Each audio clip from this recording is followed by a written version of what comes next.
back to the Skinne Bekke podcast, where we talk cuck, offer opinions, laugh, swear a bit too much, and you listen and hopefully share your opinions with us. We're Nabs, Shahina, and Nikki. Welcome to episode 3. Yay! How are you guys? I feel like I just want to do, you know how Nabs always forces us to do breathing exercises, Shahina. I want to do no, we're not doing it. I want to do like energy exercises because I have zero fucking energy today, and I can't have Red Bull, but I want to do like something like the way Red Bull makes you feel.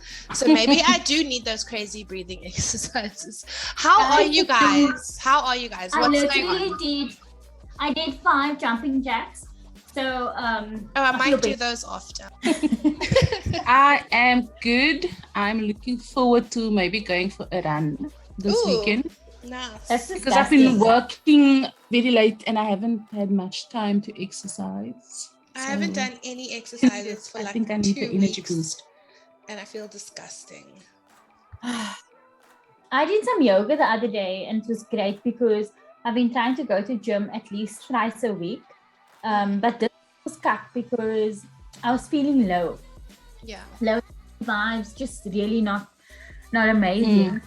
But then I practiced kindness with myself, you know, and that was a good experience for me. And also honesty. So when people were asking me, how are you doing? I said, I'm not okay. And that what is the like reaction when you tell people that? Because I feel like sometimes you'll say like I'm not okay, and then people will look at you like you need to be in a padded cell.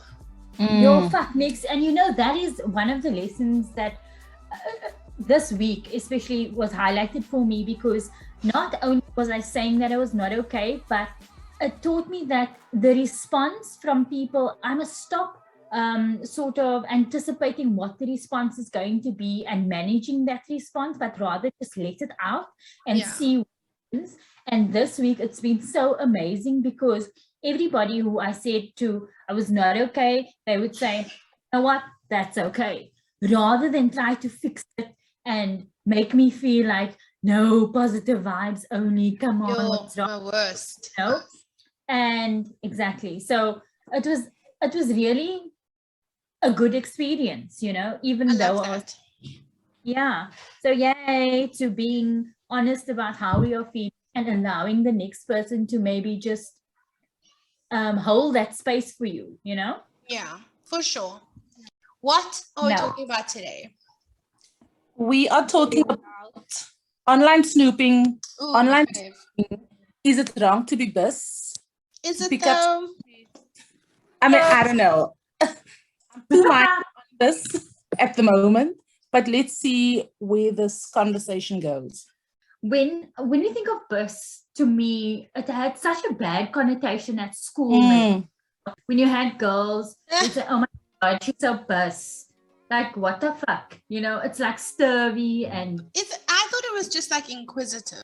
I don't know. At our schools, I don't know if it was the same for you, Shaina.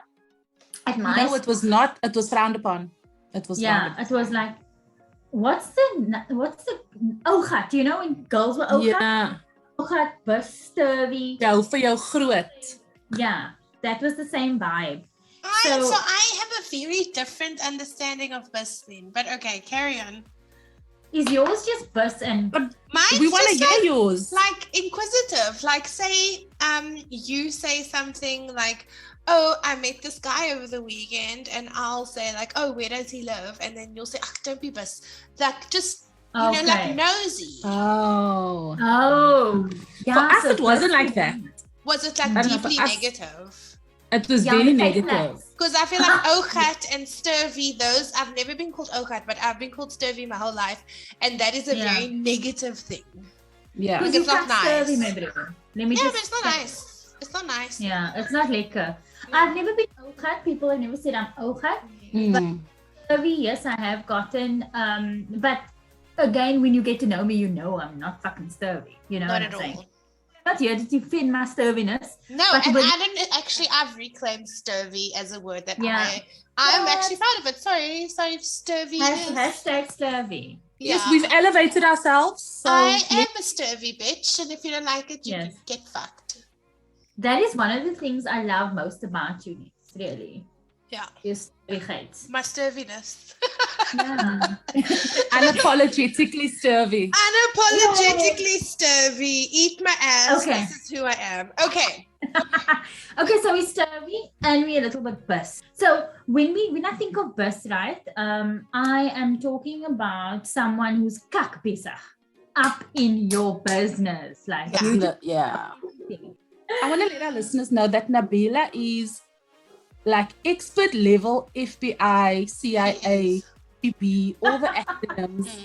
This chick is out there finding stuff. And I just want to start with an example of this guy that we were, I won't say you're exposing us, Shayna. We were checking out his picture, and the guy was running the 2 Oceans, and he had his license number or his race number.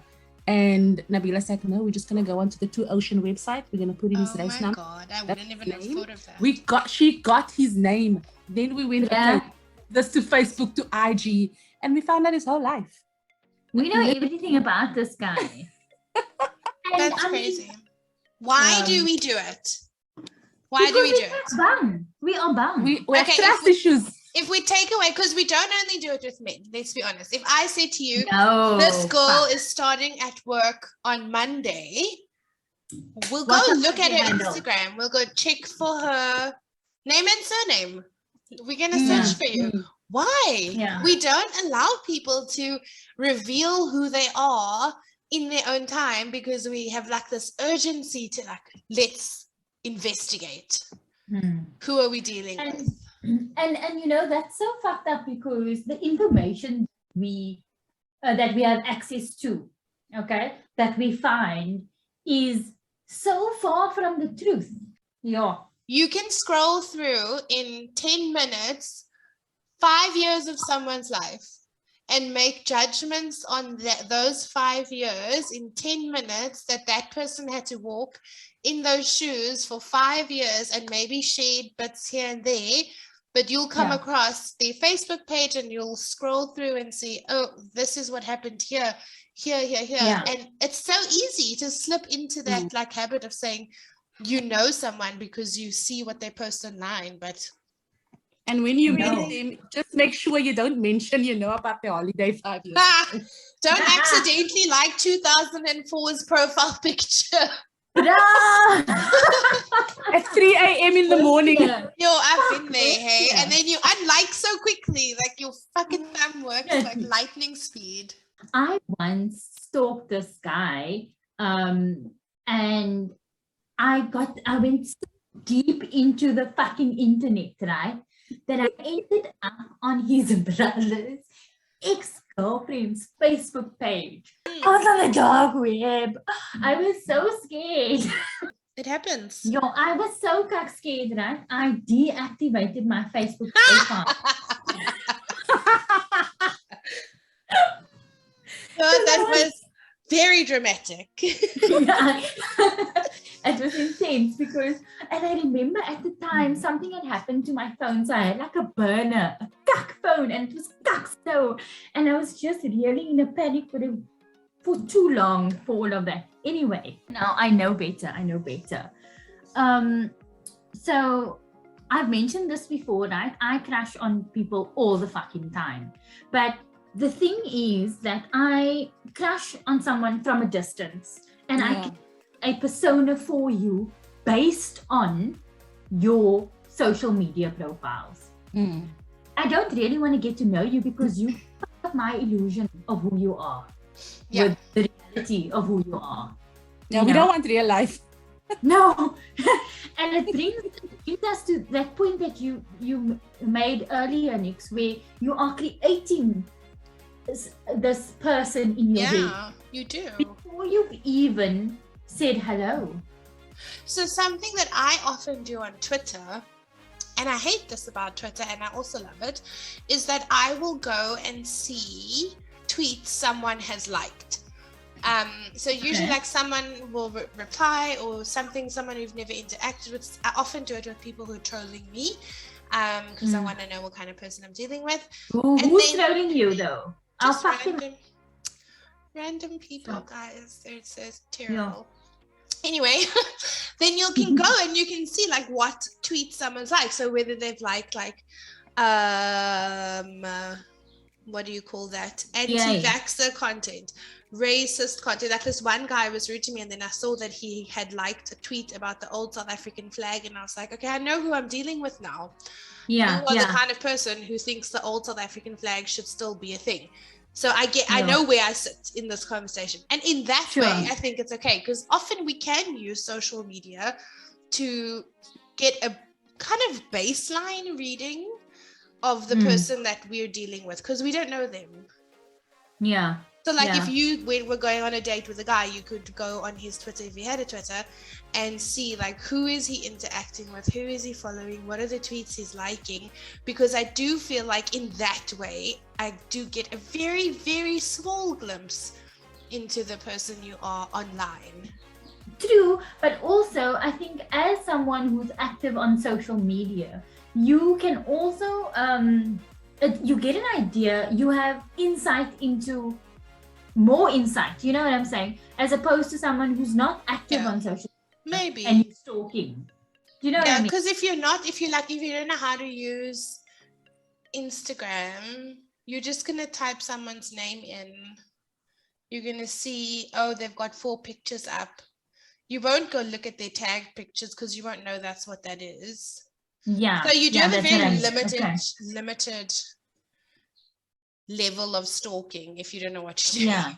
You need to get into the deep Scotland Yard level of stalking. That's where we're at. I think in the sense of like if you're going, like as you said, if you're going on a date and you just want to see like a little bit about the person, especially people like to share their political views, I think it's okay, because then you know, like if you've got such vastly contrasting beliefs, then you know it's like it's not really gonna, where's this gonna go?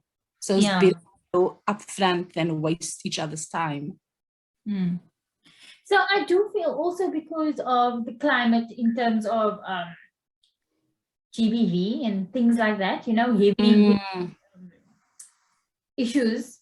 It's good for us as women who are maybe going on a date for the first time with a male, that we have an idea of what we're dealing with here, you know. For sure. Am I my pocket knife? Am I even going to see you? Do I want to see you? Based on what about in a relationship? So your partner goes to the bathroom and his phone's unlocked because he was watching something, and you go and you scroll through it. Is that wrong or okay? I think that's wrong. Like, I would think that we should know each other's passcodes to get into the phone for what emergency purposes. For sure. But I wouldn't snoop on their phones if they... I've always maintained that if you feel like you have to snoop, there's a big problem. There's exactly, then there's already an issue. If you're already looking for evidence, you need to have a conversation. That's absolutely my stance as well. If there's reason for you to feel that you need to snoop and you're not asking outright, then there's a problem. And not just in the relationships, in our house, there's like 4 of us in this house, and we've all got smartphones, obviously. We all know each other's passcodes.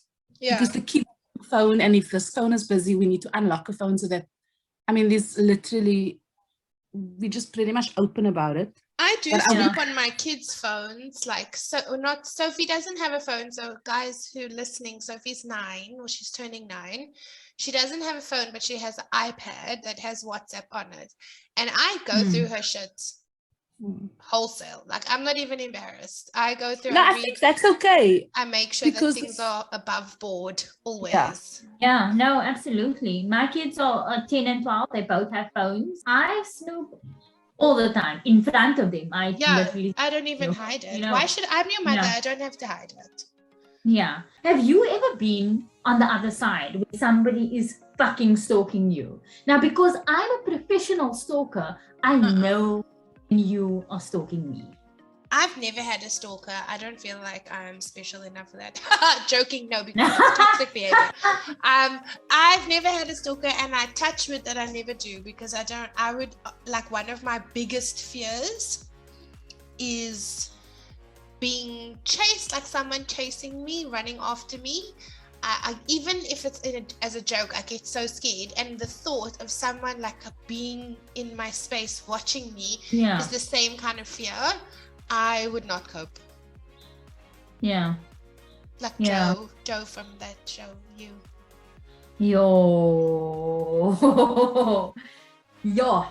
That dude was next level. Yeah. He was predator. Let's just put it out there. That is predator. But like in the beginning, in like season 1, when like we obviously kind of had an idea what was going on, but do you think that someone who was, because I don't think he's attractive, like I haven't thought that since Gossip Girl, but if someone attractive was interested in you, and this goes like back to our first episode, we were talking about how easy it is to get sucked into that kind of shit, but it's very hard to actually tell when someone isn't being above board. Like if they're stalking your whole life, like how would you even know? As far as someone who is interested in you romantically, and you find out that this guy is deep in my files here, that's gonna be such a major turn off for me. I hate that. Like even you meet someone and they've already looked you up and they're not embarrassed that they did, and then they'll be like, oh yeah, I follow you on Instagram. Blech, get away from me. I also don't like that. I feel major turn off. Don't tell me that. And I mean, when I match with somebody on Tinder, I'm not necessarily gonna meet up with you, but I am gonna fucking find you on the socials and judge you a lot, and then that will determine whether I'm gonna chat to you. Even I don't know if that's right or wrong or cuck or whatever, but it's just my process. I think for me, social media is definitely insightful. No, it is. I just think, look, I think like level snooping just to get the gist of someone is okay.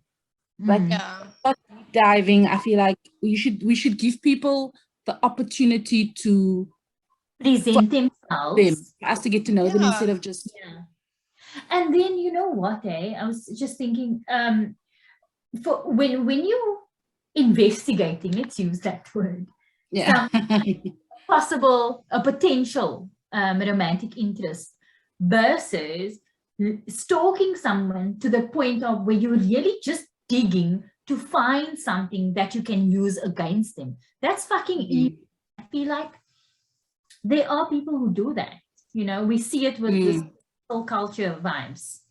And there have been instances where people were literally dragged for saying something almost 10 years ago. Oh, I hate it when that happens. As if these people are incapable of evolving and becoming better. And I think that's like a big thing as well, is like, how do you know, firstly, that someone hasn't evolved and become better? And how do you know that they have? And is like highlighting their old, like shitty behavior the best way to deal with it? I don't know. I feel like the one thing with cancel culture is that nobody's immune. I think anybody can be canceled. Yes.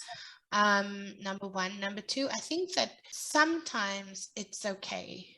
And I say that because I think sometimes people are very loud about how wonderful they are and how much they've done, or something and something and something, and they don't take the steps to acknowledge that they haven't either always been that way or are still a little bit shit. I also think that where their behavior has a massive impact for the safety and well-being of other people, then you should be allowed to warn and say, hey, this person's actually a fucking cunt. And you should be allowed to do it publicly. Where I think it's like really cuck is when it's obviously someone who has changed, or where like the issue that's being aired is like a private issue. It's not something that everybody needs to weigh in on. There was, what last year when someone was caught cheating. It was like a South African celeb. Katlego. Yeah, there was like a whole that was so And embarrassing. then he started losing some work because wasn't he like a morning live presenter? He was on some morning show. And Something for me, like it that. was like, yes, she dragged their life into the public eye. Majorly. It's their marriage. For him to get so embarrassing. I am that petty though. Like if I was her, I understand where she's coming from one petty person to another. I get you. Yeah. Well, if you're that's fine, but it's not okay. No. But then should people that he then works for or brands he represents, should they then say, oh, we can no longer work with you because our values don't align? Because he was cheating. But that's a big one, I think, because I think it speaks to integrity maybe. But there's probably a bunch of other fucking people cheating that you don't know about that you're still willingly work with. Exactly. So it was weird to draw the line there. I felt it was weird. Yeah. Like if you're being racist, hateful, violent, homophobic, prejudice, bigot, get it. If you're cheating, you're a disgusting person, but there are many like you. Yeah. I don't know. I think that it's okay sometimes. And sometimes we just need to mind our own business and allow people to work through their shit in the privacy of their therapist's chair. Exactly. And I think we forget that what we see on social media, it's a glimpse, a sliver of someone. That's not their real life. There's so much shit that they're experiencing that they're not going to share. It's so hard being a good human being, a decent human being. So try your fucking utmost and people come and because of what happened so many years ago, now you just cuck again. That's not cool. I don't know. But sometimes people don't change. They get caught out, they don't change, and the apologies are so fake. Like, I can see you don't give a fuck. Yeah, then there's that. There's that. And I think that is mostly the case, isn't it? Like people just pretending that they've changed. Yeah. They don't want to lose followers. Yeah. And also, even if we take that aside, I think it's genuinely very hard to change. Yeah. Because you have to really want to do that work, and you have to do the work, which is really hard. It's really hard, And so also, again, to the point that I made in terms of when people have changed, let's acknowledge them, pat them on the back and say, you're well. Because for the most part, they're not. People and maybe encourage them to make like a public statement. Sure. It's not easy to say that you were cuck. It's not easy. I was cuck, but now started from the bottom, now we're here. Now we're here, man. Okay, so there's this thing where people are actually digging for dirty laundry, and then there are other people who are actively, happily sharing that shit about themselves. Yes. Yeah. Then we get fucking invested as the public. And then, so, I mean, you feeding my besigheid here, my bro. Yes, they are. Which one of you had said that it was something that could be likened to celebrity culture? Because I do think that reality TV has a big role to play in this. And I think the way that we have been allowed to be sucked into people's daily lives. Oh, yes. We've gotten used to it. Fucking extreme. Like just watch Real Housewives, for example. Like, these are people, you know the names, you know the fucking dogs' names. Like, we're absorbed by it, and that mentality seeps into every part of our life. Like, we feel like we're entitled to hear about everything all the time. Yeah, the past judgments on everything all the time. The Kardashians have prime real estate in everyone's heads all the time. Yeah, they've actually changed our way of dealing with things. I think our perception of the world has shifted since they became famous, because they have done, and they've done a lot of damage, I think, my opinion. Yeah. They are so the way we exist as a society.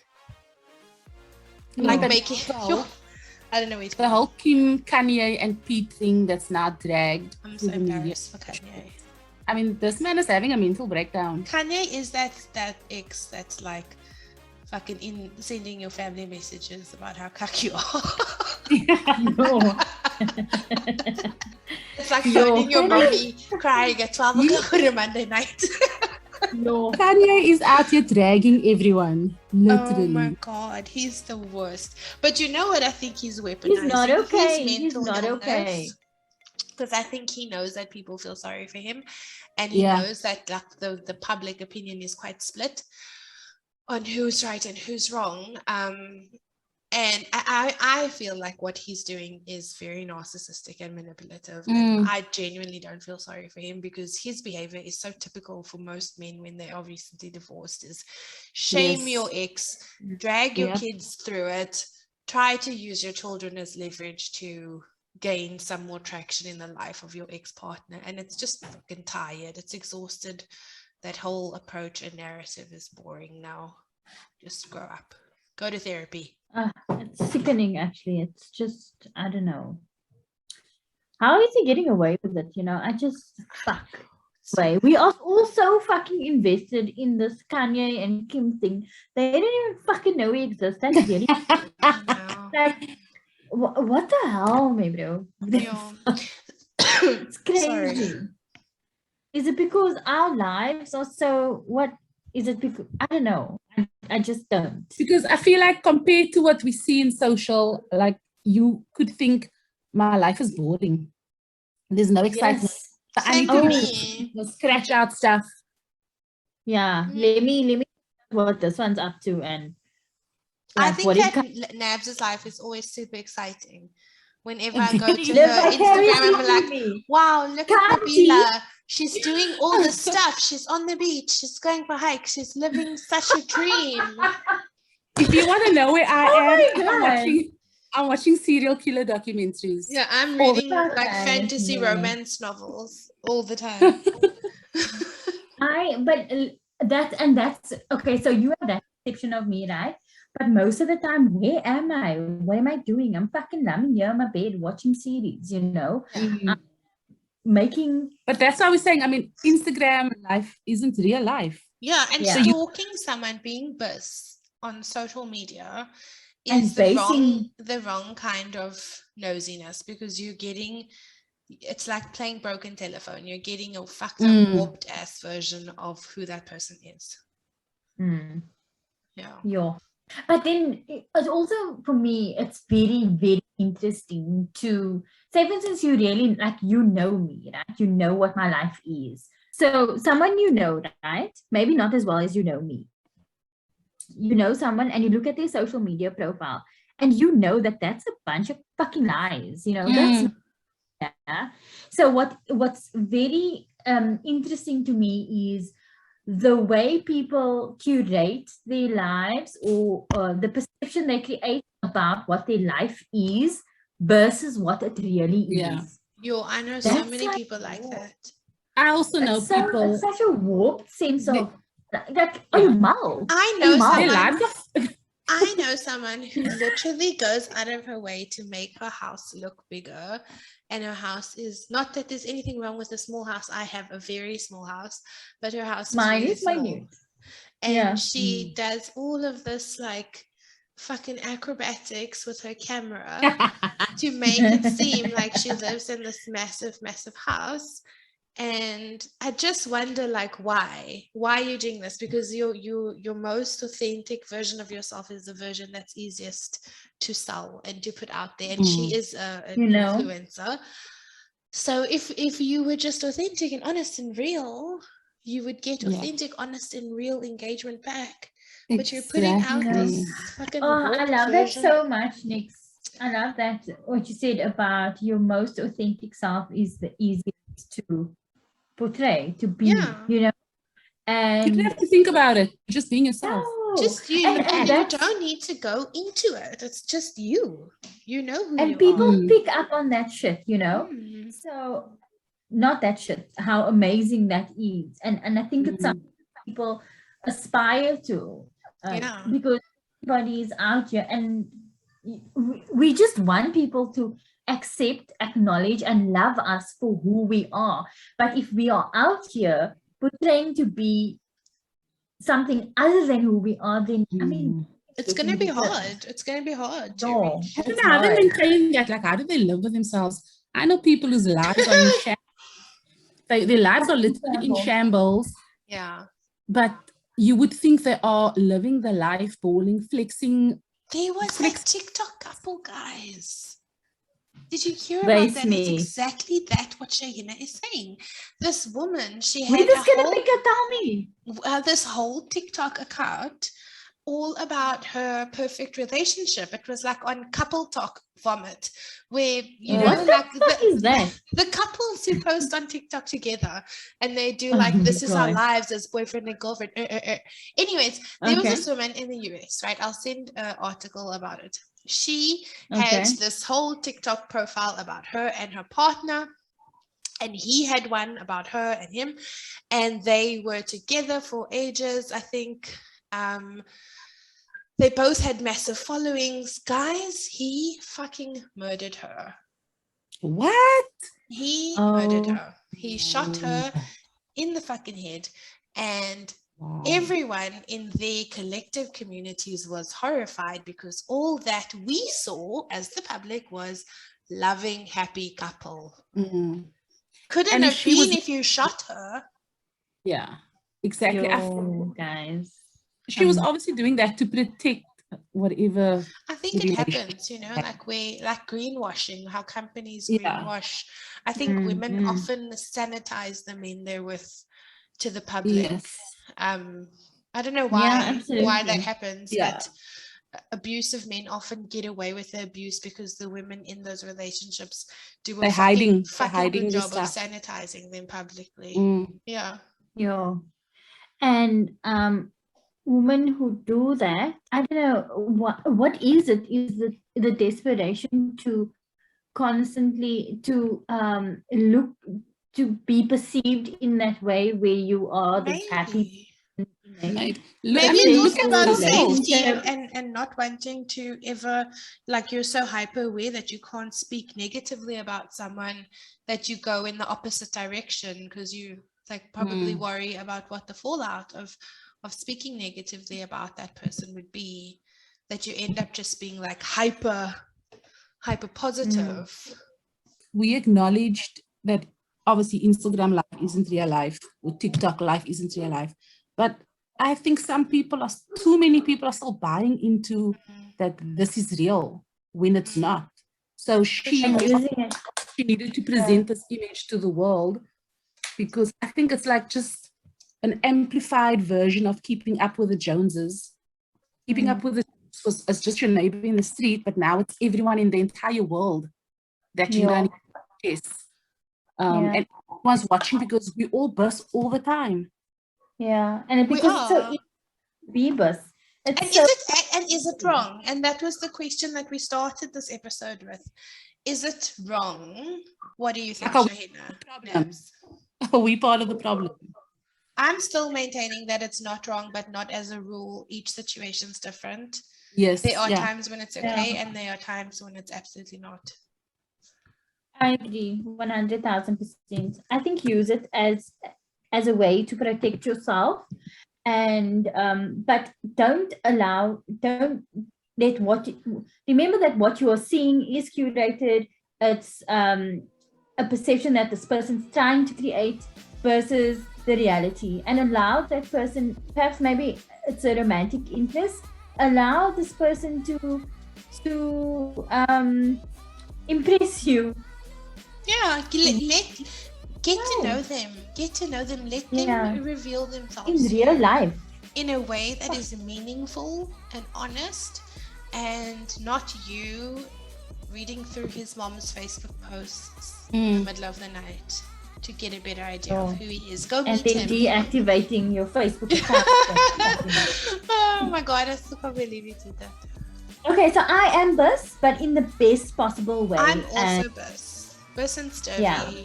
I follow the trending hashtags. I want to know. But I mean... Anywho, I think let's just be Bus. And I'm reading this thing that Shayna put in the chat now. It's disgusting. I know, we can't say it. We can't. Yeah, let's not. But thanks so much, guys, for listening. Thanks for listening. And don't forget that if you have a question, comment, concern, anything except for stalking us, you can get in touch with us at the Skinne Bekke podcast at gmail.com. And once you've listened to this episode, you have to do two things. You have to give us a 5-star rating, and Yay! you have to leave a comment. You have to. Those are the 2 things we Don't want from give you. a chase, Nikki. Don't chase me, because I'll cry. I'll probably pee myself a little bit, and it'll be awkward for everyone. So don't do that. And we must avoid that. Always. I never have spare underwear, so don't chase me. Who does that? Only if you like fun. I have space. Okay, well, this is a different conversation. For the kids, I always carry spare underwear. No, same. Yeah. Okay. Okay, That's guys. us. We'll talk to you again on Monday. Bye, everyone. Bye.